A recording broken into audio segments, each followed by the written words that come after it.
بسم اللہ الرحمن الرحیم۔ السلام علیکم، میرے چینل میں آپ کا استقبال ہے۔ ویلکم ٹو ایسے ٹیچنگ زون۔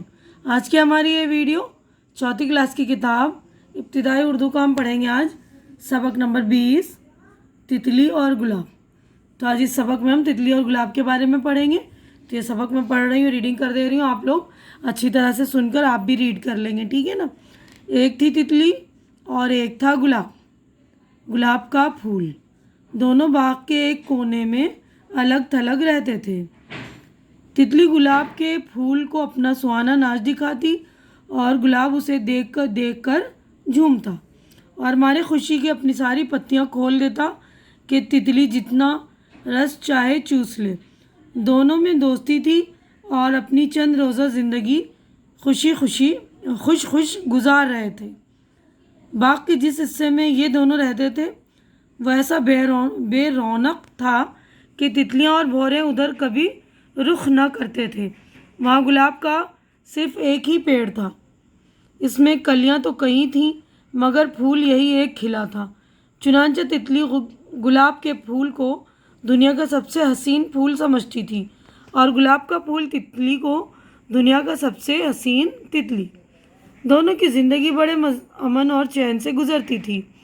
ایک دن اتفاق سے تتلیوں کا ایک جھرمٹ ادھر آ نکلا۔ جھرمٹ یعنی جھنڈ، بہت ساری تتلیاں ایک ساتھ گھومتی ہیں نا، تو اس کو جھرمٹ بولنا ہے۔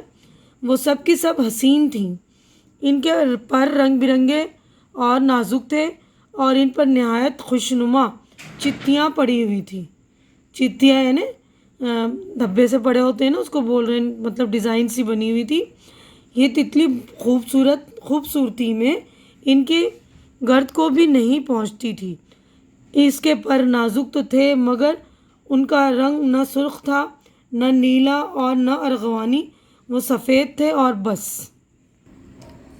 تتلی اور گلاب کا پھول بڑی حیرانی سے انہیں دیکھنے لگے۔ یہ جھرمٹ باغ کے اس کونے میں صرف پل بھر کے لیے رکا اور پھر آگے بڑھ گیا۔ تتلیوں کو شاید باغ کا یہ ویرانہ یعنی خالی پن جو ہوتا ہے نا، ویرانہ ناپسند آیا۔ انہوں نے یہ سمجھ کر کہ یہاں ہمارے حسن کو پرکھنے والا تو کوئی ہے نہیں، یہاں کیا ٹھہرنا، باغ کے اس حصے کا رخ کیا جہاں چہل پہل اور گہما گہمی تھی، یعنی جہاں بہت سارے لوگ تھے، بہت ساری چہل پہل تھی، ہے نا، رنگا رنگ اور قسم قسم کے پھول کھلے تھے، سنگ مرمر کا حوض تھا۔ وہ چاہتی تھیں کہ اس کے شفاف پانی میں اپنا عکس دیکھیں اور حوض کی لال لال خوبصورت مچھلیوں سے باتیں کریں۔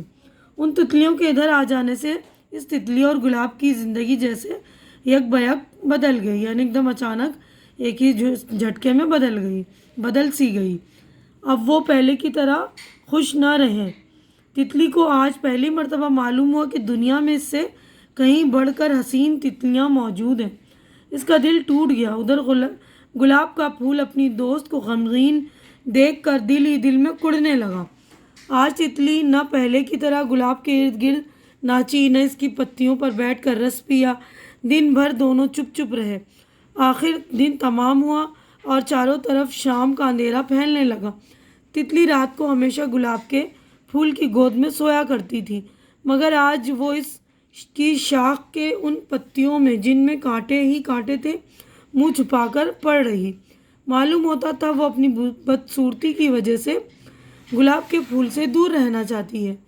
رات ہوئی، پرندوں کے چہچہے تھم گئے، ہر طرف خاموشی چھا گئی۔ جگنو روشنیاں لے کر باغ میں چوکیداری کرنے نکل آئے، یعنی رات ہوتی ہے تو جگنو جو ہوتے ہیں جن میں چمچم روشنی چمکتی ہے نا، تو اس کو بول رہے ہیں کہ وہ رات میں جو چوکیداری کرنے نکل آئے۔ سب چرند پرند سونے کی تیاریاں کرنے لگے، مگر گلاب کے پھول کو نیند کہاں۔ وہ اپنے دوست کے غم کا راز سمجھ گیا اور دل ہی دل میں ایسی تدبیریں سوچ رہا تھا جس سے تتلی حسین بن جائے۔ یعنی ایک دوست دکھی ہوتا ہے تو دوسرا دوست بھی اس کی دکھ میں دکھی ہو جاتا ہے نا، تو بیچاری تتلی جب بہت زیادہ دکھی تھی تو وہ گلاب بھی جو ہے چین نہیں آیا اس کو بھی، وہ بھی بے چین ہو گیا، اس کو بھی نیند نہیں آئی، ہے نا، اور وہ مطلب کوئی نہ کوئی ترکیب سوچنے لگا کہ اس تتلی کو میں کیسے حسین بناؤں، خوبصورت بناؤں، ہے نا۔ آدھی رات گزر گئی مگر پھول اب بھی سوچ رہا تھا، یکایک ایک ترکیب اس کے ذہن میں آئی۔ اس نے جھک کر تتلی کی طرف دیکھا، وہ اس سے تھوڑے ہی فاصلے پر شاخ کے ہرے پتوں میں بے خبر سو رہی تھی۔ پھول نے اپنا سارا زور لگا کر اپنی پتیوں کو سکیڑنا اور ان کی نازک رگوں سے سرخ رس کھینچنا شروع کیا۔ اس عمل سے پھول کو بہت تکلیف ہوئی، مگر وہ پھر بھی خوش تھا، کیونکہ یہ سب تکلیف وہ اپنے دوست کو خوش کرنے کے لیے اٹھا رہا تھا۔ تھوڑی دیر میں پھول کی کٹوری سے سرخ سرخ قطرے اس جگہ ٹپکنے لگے جہاں تتلی اپنی بدصورتی کا غمناک خواب دیکھ رہی تھی۔ رات بھر گلاب کے پھول کے یہ سرخ سرخ قطرے تتلی کے سفید ملگجے پروں پر گرتے اور ان میں جذب ہوتے رہے۔ صبح کو سورج کی پہلی کرن پڑتے ہی تتلی کی آنکھ کھل گئی۔ اس کی نظر جیسے ہی اپنے پروں پر پڑی، اس کے منہ سے خوشی کی چیخ نکل گئی۔ اب اس کے پر ان تتلیوں کے پروں سے بھی زیادہ خوشنما تھے، یعنی جو گلاب کے پھول کا لال لال جو عرق تھا، رس تھا، وہ سارا نچوڑ کر اس نے جو ہے گلاب نے سارا عرق جو ہے تتلی پر ڈال دیا تھا۔ دیکھیے یہ ہے نا، سارا عرق تتلی پر ڈال رہی ہے، تو اس کے پر جو اور بھی خوبصورت ہو گئے، وہ ساری جو تتلیاں تھیں ان سے بھی زیادہ خوبصورت ہو گئے، جو ایک دن پہلے ادھر سے گزری تھی۔ سفید سفید پروں پر سرخ سرخ چتیاں یوں چمک رہی تھی گویا تتلی کے پروں پر ننھے ننھے لال ٹکے ہوں۔ لال ایک جو ہیرا ہوتا ہے اس کا نام ہے، پتھر ہوتا ہے قیمتی پتھر، اس کا نام ہے لال، جسے انگلش میں ہم روبی بولتے ہیں نا۔ ایک بات اس کے پروں میں ایسی تھی جو دنیا کی کسی تتلی کے پروں میں نہیں تھی، وہ یہ کہ اس کے پروں سے گلاب کی بھینی بھینی خوشبو نکلتی تھی، جیسے گلاب کا عطر لگا ہوا ہو، یعنی گلاب نے جو اپنا رس اس میں ڈالا تو اس میں گلاب کی خوشبو بھی آنے لگی اور اس کا کلر بھی آ گیا ہے نا۔ اب آگے بڑھتے ہیں ہم، تو دیکھیے تتلی اور گلاب کی کہانی جو ہماری کمپلیٹ ہو گئی ہے۔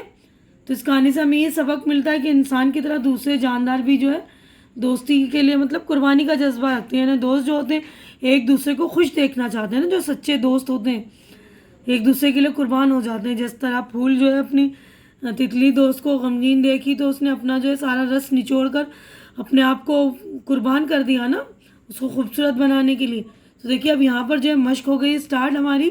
یہاں پر لکھا ہے لفظ اور معنی، تو یہ الفاظ ہے، اس کے میننگ ہے، تو میں لفظ اور معنی کرا دے رہی ہوں۔ پہلا لفظ ہے دیکھیے سہانا، پیارا لبھانے والا، حسین خوبصورت، جھرمٹ جھنڈ، خوشنما اچھا لگنے والا، ارغوانی گہرا نارنجی سرخ، یعنی گہرا نارنگی اورنج کلر ہوتا ہے نا، گہرا جو سرخ پر آ جاتا ہے مطلب لال پر آ جاتا ہے بالکل، گہما گہمی چہل پہل، شفاف صاف ستھرا، دل ٹوٹنا مایوس ہونا، غمگین غم میں ڈوبا ہوا، راز بھید غمناک غم سے بھرا ہوا، ملگجا مٹی کے رنگ کا، لال ایک خوبصورت قیمتی پتھر۔ ٹھیک ہے نا، تو یہیں پہ میں اپنی ویڈیو کمپلیٹ کرتی ہوں۔